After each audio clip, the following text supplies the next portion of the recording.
Hello friends,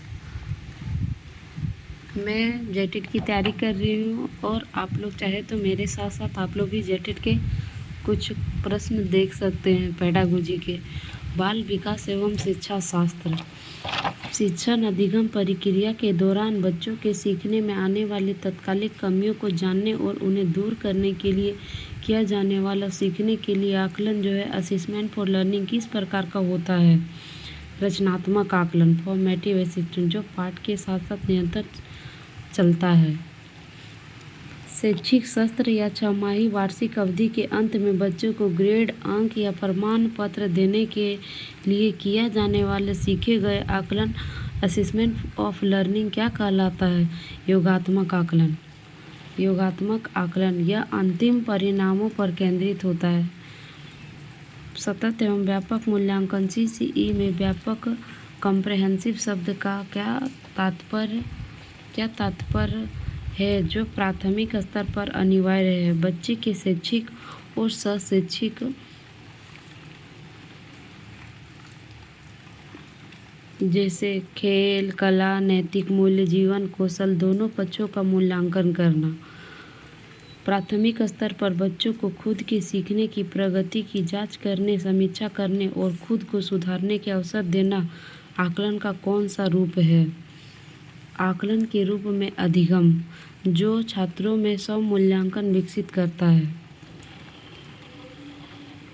प्रश्न, किसी बच्चे की भाषा, व्यवहार, कला या शैक्षणिक कार्यों में पूरे साल के दौरान हुए क्रमिक विकास को चुनिंदा रिकॉर्ड और प्रमाणों को एक फाइल में सुरक्षित रखना क्या कहलाता है। पोर्टफोलियो यह बच्चे के क्रमिक सुधार को देखने का सबसे प्रामाणिक टूल है। प्राथमिक स्तर पर सतत मूल्यांकन का मुख्य उद्देश्य क्या होना चाहिए, ताकि बच्चे बिना किसी मानसिक तनाव के सीख सके। बच्चों को अंकों के आधार पर फेल पास घोषित करने के बजाय शिक्षण अधिगम प्रक्रिया में सुधार करना और उनके लर्निंग गैप्स को भरना। शिक्षक द्वारा कक्षा में किसी विशिष्ट बच्चे के व्यवहार, उसकी अचानक आई कठिनाई या किसी विशिष्ट घटना का संक्षिप्त लिखित क्रॉनिकल विवरण रिकॉर्ड रखना क्या कहलाता है। उपाख्यानात्मक रिकॉर्ड।